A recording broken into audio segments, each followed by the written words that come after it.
অন্তর্বর্তীকালীন সরকার শপথ নেয়ার পর প্রথম কর্মদিবসে সচিবালয়ে আসছেন উপদেষ্টারা। এই মুহূর্তে সেখানে আছেন রিপোর্টার প্রসূন আশিস। সরাসরি যাচ্ছে তার কাছে। প্রসূন,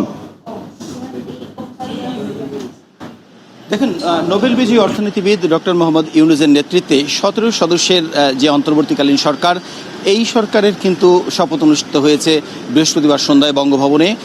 এই শপথের ঠিক পরদিনেই শুক্রবার তাদের যে দায়িত্ব বন্টন করে, অর্থাৎ কোন মন্ত্রণালয়ে কাদেরকে দায়িত্ব দেওয়া হবে সেই দায়িত্ব বন্টন করে কিন্তু একটি প্রজ্ঞাপনও জারি করা হয়। এর মধ্যে 27টি মন্ত্রণালয়ের দায়িত্ব রাখা হয় প্রধান উপদেষ্টা ডক্টর মোহাম্মদ ইউনূসের হাতে।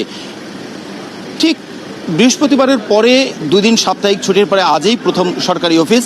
আর এজন্যই সকাল থেকেই কিন্তু উপদেষ্টাগণ যার যার নিজ যে কর্মক্ষেত্র, যার যার যে মন্ত্রণালয়, সেখানে কিন্তু আসতে শুরু করেছেন। আমরা যেটি লক্ষ্য করেছি, যদি একটু বলি যে এরই মধ্যে অর্থ উপদেষ্টা হিসেবে যেন দায়িত্বে রয়েছেন সালেউদ্দিন আহমেদ, তিনি সচিবালয়ে প্রবেশ করেছেন। স্থানীয় সরকার এবং পল্লী উন্নয়ন সমবায় মন্ত্রণালয়ের দায়িত্বে রয়েছেন হাসান আরিফ, তিনি ইতিমধ্যে এসে পৌঁছেছেন। পরিবেশ মন্ত্রণালয়ের দায়িত্বে রয়েছেন সৈয়দা রেজওয়ানা হাসান, তিনিও সচিবালয়ে প্রবেশ করেছেন। এরপরে এসেছেন নাহিদ ইসলাম। মোহাম্মদ নাহিদ ইসলাম মূলত ডাক ও টেলিযোগাযোগ মন্ত্রণালয়ের দায়িত্বে রয়েছেন। ফরিদা আক্তার আছেন, যিনি সমাজ কল্যাণের দায়িত্বে রয়েছেন, এবং শারমিন মুর্শিদ সমাজ কল্যাণ মন্ত্রণালয়ের দায়িত্বে আছেন। ওনারা কিন্তু সচিবালয়ে আসার পরপরই গণমাধ্যমের সঙ্গে প্রতিক্রিয়াও দিয়েছেন। মূলত সবারই একটি কথা যে তারা দেখে শুনে কাজ করবেন এবং কমিটমেন্ট অনুযায়ী কাজ করবেন।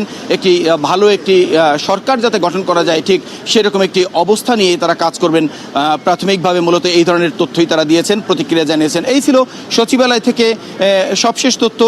আরও এরপরে উপদেষ্টাগণ হয়তো কথা বলবেন, বিভিন্ন বিষয়ে স্পেসিফিক বিভিন্ন বিষয় নিয়ে কথা বলবেন।